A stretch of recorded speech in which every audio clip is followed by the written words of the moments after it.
वंदे मातरम। नमस्कार, जय श्री राम। नाम बड़े दर्शन खोटे। ऐसे ऐसे लोग भी संसार में और हमारे देश में हुए हैं जिनको भगवान ने पैदा तो किस काम के लिए किया था और वो कर क्या रहे हैं। जब प्रभु श्री राम का मंदिर का शुभारंभ था, 500 वर्ष के बाद में भगवान श्री राम अपने घर में पधारे थे, तब इस सदी का महानायक, महा अभिनेता, एक आइकॉन श्री अमिताभ बच्चन भी वहाँ पर उपस्थित थे। प्रभु श्री राम का जब जय जयकार हो रहे थे, जय जयकार से आकाश धरती सब गुंजायमान थे, तब अमिताभ बच्चन वहाँ स्वयं उपस्थित होकर के और एक सहज भक्त के रूप में वे वहाँ पर अपनी उपस्थिति दे रहे थे। उन्होंने वहाँ अपने मकान बनाने के लिए एक प्लॉट भी खरीदा।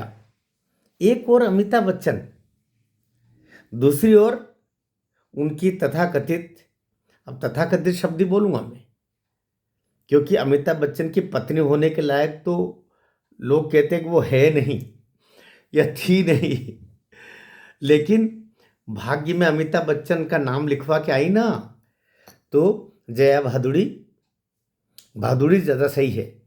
अभी जिस तरीके का रोल अदा कर रही है, वो एक विदूषिका का, कभी वो लाल रंग की टोपी पहन के आती है, राज्यसभा में है समाजवादी पार्टी की तरफ से, तो लाल रंग की टोपी पहन के आती है, ये स्त्रियों के लिए खतरे की सूचक है। कभी वो जगदीप धनखड़ जी जो उपराष्ट्रपति है उनसे भिड़ जाती है, उनसे कहती है मेरे नाम के साथ बच्चन क्यों लगाया, और क्या लगाए माई। हाँ, ये जब अमिताभ बच्चन का नाम लेकर के तो लाभ खूब लेती है। भाई तुमको जानता कौन है जया भादुड़ी, तुम्हें जानता कौन है? तुम जो कुछ हो अमिताभ बच्चन के कारण हो, अमिताभ बच्चन की विनम्रता के कारण हो, अमिताभ बच्चन की अभिनयशीलता के कारण हो। तुमने तो दो चार पिक्चरें की होगी, उसके बाद तो मुंह फुला के बैठ गई एक तरफ। मुंह फुलाना तुम्हारे स्वभाव में है। ये मुंह फुला फुला करके तुमने अपनी बहू को अपने घर से निकाल दिया। ये मुंह फुला फुला करके तुमने अभिषेक बच्चन को कहीं का नहीं बनाया।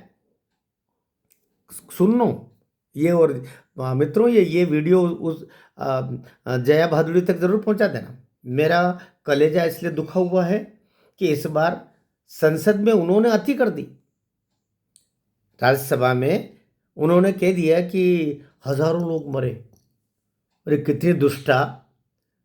श्रीलंका में कोई न कोई राक्षस नहीं मरी होगी, तब जाकर के तुम्हारा पुनर्जन्म जया भादुड़ी के रूप में हुआ होगा। तुम कैसे कैसे बोल सकती हो? ये सोशल मीडिया का ज़माना है, सबके हाथ में मोबाइल है, सबके हाथ में कैमरे हैं। एक भी 30 के बाद में कोई मृत्यु होती तो अब तक तो न जाने किन किन के पास में, सबके मोबाइल में होता। लेकिन दुष्टा बोल रही है लंकेशनी के हजारों लोग मरे, और क्योंकि इनको एक एक नैरेटिव बनाना है। इनको दिल्ली विधानसभा से पहले और मिल्कीपुर चुनाव से पहले एक नैरेटिव बनाना है। इसीलिए इस बार इनका विदेश से कोई नया जो एक बवंडर उठता है, कभी हिंडनबर्ग के नाम से उठता है, कभी गौतम अडानी के कोर्ट केस को लेकर उठता है। वो बुलबुले हरदम संसद के सत्र से पहले उठते हैं, चाहे वर्षाकालीन सत्र हो चाहे शीतकालीन सत्र हो। इस बार जो बजट सत्र है, इससे पहले मोदी जी बोले भी कि इस बार एक भी विदेश से कोई बवंडर नहीं उठाया, क्योंकि इस बार इनकी योजना ही थी कि इस बार तो हम देशी बवंडर उठाएंगे। ये तो ईश्वर की कृपा रही कि इन दुष्टों के इतने षड्यंत्रों और कुप्रयासों के बावजूद एक छोटी सी घटना ही वो हो पाई, वरना इनकी योजना तो शायद सचमुच ये जैसा बोल रहे हैं ना, हजारों को मारने की थी। यही दुष्ट है, जांच इसी की चल रही है और ये सब बाहर आएगा। इसलिए अभी जो पता चला है कि ये जब वहाँ लाल टोपी पहन करके और जब हजारों महाकुंभ में मारे गए इस तरीके से फैला रही थी दिल्ली में संसद में लोक राज्यसभा में, ये सब मीडिया से पता चला, तो अमिताभ बच्चन ने बहुत बुरी तरह लतेड़ा है, बहुत बुरी तरह। और जिसको बोलते हैं ना कि मुंह पर पट्टी बांध दी, इसलिए बाद में दूसरे दिन आई तो वो चुप बैठी रही, जैसे वो उसका मुंह मान दिया जाता ना, एक शब्द आ रहा मेरे मुंह से लेकिन यहाँ तक रोक रहा हूँ क्योंकि स्त्री है।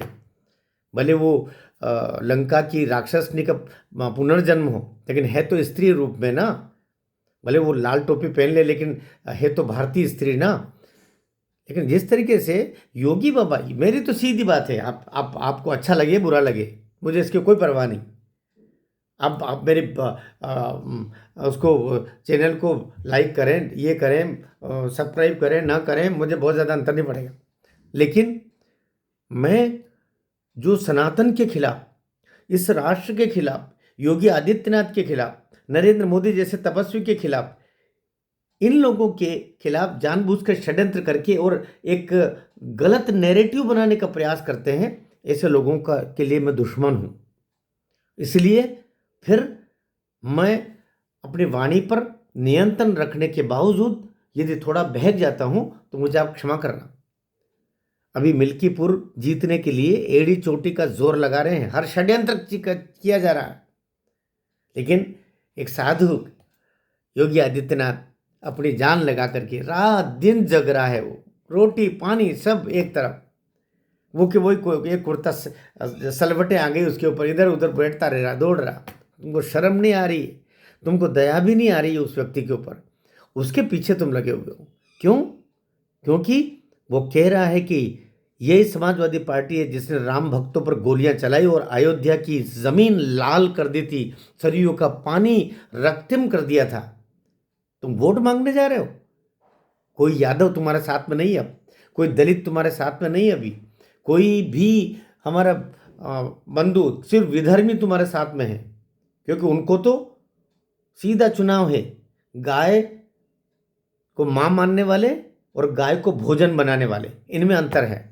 गाय को भोजन वाले बनाने वाले ही अब सपा को वोट देंगे तो देंगे, गाय को मां मानने वाले, गाय की आराधना करने वाले, गाय की पूजा करने वाले, गाय को पालने वाले तुमको वोट देने वाले नहीं है अखिलेश जी, क्योंकि तुम अति कर चुके हो। जिस तरीके की पट्टी बढ़ा करके और अभी तुमने इनसे कहलवाया है, ये अपने आप में, और स्वयं अखिलेश भी वही काम कर रहे। हजारों लोग मारे गए, हजारों लोग मारे गए, कहाँ से मारे गए हजारों लोग? तुम तो खुद तो जा करके और नंग धड़ंग होकर के खूब कूद कूद के नहाए तुम, और अब दूसरों को बता रहे हो कि वो गए थे तो वो हजारों मर गए। तो झूठ फैला करके, जैसे झूठ फैला करके इन्होंने अभी लोकसभा में उत्तर प्रदेश से 27 सीटें जीत लेके आ गए, संविधान की कापियां दिखा दिखा के, आरक्षण खत्म कर देंगे ये दिखा दिखा के, वही झूठ फैला करके मिल्कीपुर जीतने का षड्यंत्र है। और इसी कारण से अमिताभ जी ने बिल्कुल सही किया है, जया बच्चन को जो बिल्कुल मुंह पर उनके फेविकोल चिपका दिया है और खूब लताड़ा है, ये इसी लायक है। ये मैं फिर कह रहा हूँ, तय बात है, ये पुनर्जन्म लंका में कोई लंकेशनी मरी होगी, उसी के बाद ये जन्म यहाँ पर भारत में हुआ है, जो जया बच्चन के रूप में अब भी कष्ट हमको दे रहा है। अमिताभ को तो दे भी रहा है, हमको भी दे रहा है।